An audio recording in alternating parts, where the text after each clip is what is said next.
Herzlich willkommen zum heutigen Panorama aus dem verschneiten Bündnerland. Wir haben folgende Themen für euch parat. Ein Emmentaler Metzger, der zum Sagmau hat gefunden, und ein Start-up, das Gegenstände vor der Schrottpresse rettet. Der Zog Lars hat früh zu seiner Berufung gefunden, einem Metzger. Aber nicht nur auf dem Beruf schlägt sich der Emmentaler mit schweren Fleischbrocken um. Er hat nämlich später zu seiner zweiten Leidenschaft gefunden, am Schwingen. Mein Kollege der Moser Manuel mit dem Porträt vom Jungtalent. Ich mache so einen speziellen Schwung. Wir sind eigentlich unter der Rebikurs, weil nach dem Rebmatter Patrick abgeschaut. Aber sonst schwingen wir überhaupt nicht gleich in Rebmatter. Das ist einfach der Schwung.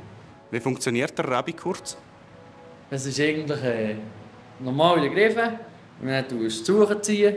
Und dann anstatt normal kurz, links neben Buchen ziehen. Wie eine halblang.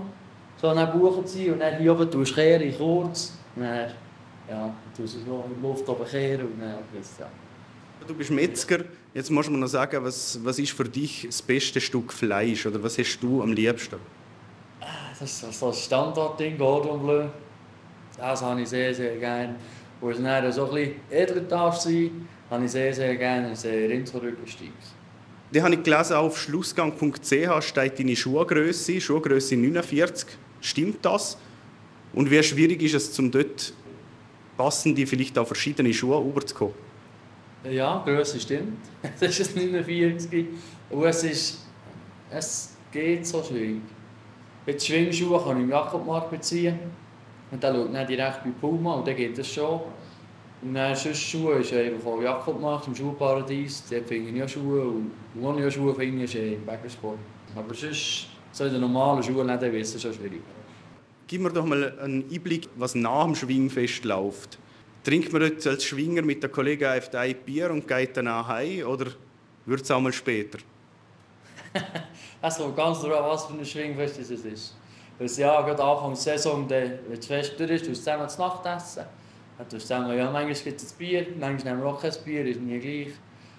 Aber dann, wenn es Ende der Saison ist, wenn nach einem Eidgenössisch oder nach einem Nunspunnen, dann macht es ja nichts, dass es 2-3 Bier werden. Hast du irgendwie ein lustiges Geschichtchen, das dich spontan daran erinnerst? Was so nach einem Schwingfest mal passiert ist? Letztes Jahr auf dem Weissen steht zum Mega habe ich das Auto kaputt gemacht. Bin ich so in eine Tour gefahren und dann hat es mir vorne aufgeschlagen. Dann hat der Kühler einen Spalt gehabt. Dann musste ich zum TCS kommen und dann musste er mich auch blicken und dann erst hinkommen. Ja, das ist etwas. Der Jonas Morgenthaler geht gegen die Wegwerfgesellschaft vor. Sein Start-up Pretty Good Repair nimmt entsorgte Gegenstände, repariert sie und bringt sie wieder zurück in die Kreislaufwirtschaft. Meine Kollegin Daniela Dambach erzählt nach Details. Ich bin eigentlich schon gewohnt seit Kind, dass ich Sachen reparieren lasse. Und ich habe einfach gemerkt, dass es für viele Leute recht schwierig ist, überhaupt schon herauszufinden, wo kann ich einen Gegenstand reparieren kann. Und das dann dort oft schon nur für die Offertestellung, also nur schon für das Wissen, was würde es kosten, Reparatur, schon viele Kosten anfallen. Und wir haben einfach gemerkt, dass das ein sehr unattraktives Angebot ist und haben da etwas dagegen machen. Wie wichtig war das, die Förderung oder besser gesagt die Kooperation mit der Stadt Bern? Ja, also für uns ist es eigentlich super wichtig, die Zusammenarbeit ist immer noch sehr wichtig mit der Stadt Bern. Oder es ist einfach so, dass so viele Produkte werden entsorgt, die eigentlich noch nutzbar wären, die man mit einer kleinen Reparatur wieder brauchen könnte.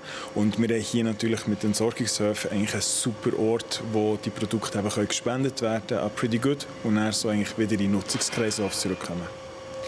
Nichtsdestotrotz kosten ja die Produkte nachher etwas, wenn man sie kaufen will. Warum das?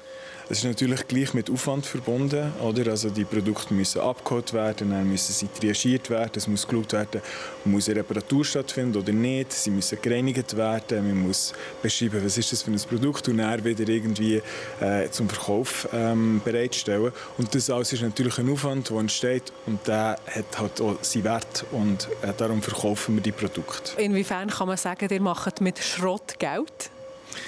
Ich würde es nicht so sehen, weil ich glaube, viele Sachen, die wir bekommen, sind nicht Schrott. Also wir bekommen wirklich sehr wertige Produkte. Zum Teil wir bekommen auch Lieblingsgegenstände von Leuten. Und darum würde ich nicht sagen, das ist Schrott, sondern das sind einfach noch wertvolle Produkte, die man noch weiter brauchen kann. Als ihr vor rund 2 Jahren angefangen habt, habt ihr keinen Plan gehabt, wo es hergeht. Wisst ihr denn jetzt mehr? Ja, also wir jetzt können hier testen auf den Entsorgungshöfen in Bern und wir merken, das Bedürfnis ist da, die Produkte zu spenden. Wir haben gleichzeitig auch gemerkt, man kann die Sachen aufbereiten und man kann sie auch wieder verkaufen. Also die Leute wollen auch die Produkte weiter nutzen. Für uns ist das natürlich eine sehr gute Ausgangslage und wir sind auch froh, können wir mit dem Löb zusammen arbeiten, dass wir dort ein Shop-in-Shop-Konzept haben, wo man die Gegenstände kaufen kann. Gleichzeitig können wir auch mit einem Retailer die ganze Retour testen. Also sehr viele Produkte werden zurückgeschickt oder im E-Commerce und zum Teil ist die Verarbeitung davon sehr aufwendig. Die können jetzt neu zu uns kommen und wir können die dann wieder aufbereiten und wieder in den Nutzungskreislauf zurückgeben. Was ist jetzt gerade so der neueste Artikel, den du entgegengenommen hast? Also es ist jetzt gerade eine ganze Tasche voll mit Langlaufski gekommen, wahrscheinlich aus den 80er Jahren. Und ich finde, die Designs sind schon sehr ansprechend und ich habe das Gefühl, dass wenn die aufbereitet werden, dass die sicher jemandem viel Freude werden machen. Das war es mit dem heutigen Winterpanorama. Die ausführlichen Artikel zu allen Themen findet ihr bei uns auf der Website oder eurer App. Jetzt erzählen euch meine Kolleginnen und Kollegen von Meteo News noch, wie das Wetter in den nächsten Tagen wird. Merci fürs Zuschauen. Tschüss zusammen. Das Wetter wird euch präsentiert von Made in Bern.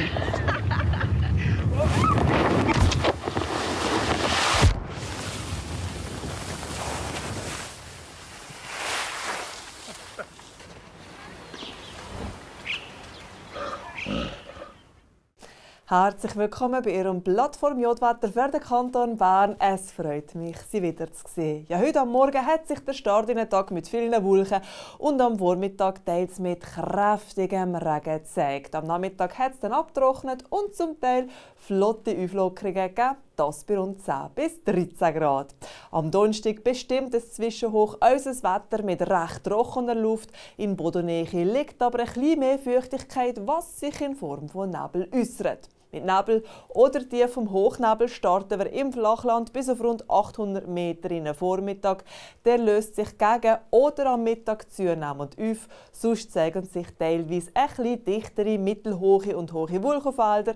Dennoch ist es ein freundlicher und teilweise sonniger Start in den Donnerstag. Und die Temperaturen sind frisch am Morgen. In Bern sind es um die 2 Grad, in Frutigen reicht es für 1 Grad. Am Nachmittag lösen sich die letzten Nebelfetzen überall auf und wir können uns auf einen unverändert freundlich und teilweise sonnigen Nachmittag freuen. Dazu wird es frühlingshaft mild. Temperaturen die liegen um rund 15 Grad respektive 16 Grad.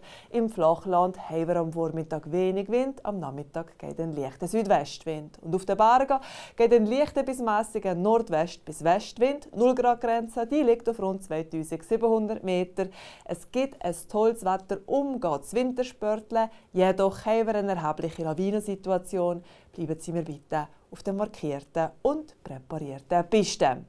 Ja, bis Anfang der nächsten Woche zeigt sich das Wetter wechselhaft mit hier und da Regengüsse, besonders am Freitag mit sonnigen Abschnitten und am Freitag gibt es dann flotte 15 Grad. Danach wird es ein bisschen kühler mit rund 12 bis 13 Grad. Ja, das war es von meiner Seite. Herzlichen Dank fürs Zuschauen und weiterhin eine wunderbare Zeit. Ade miteinander.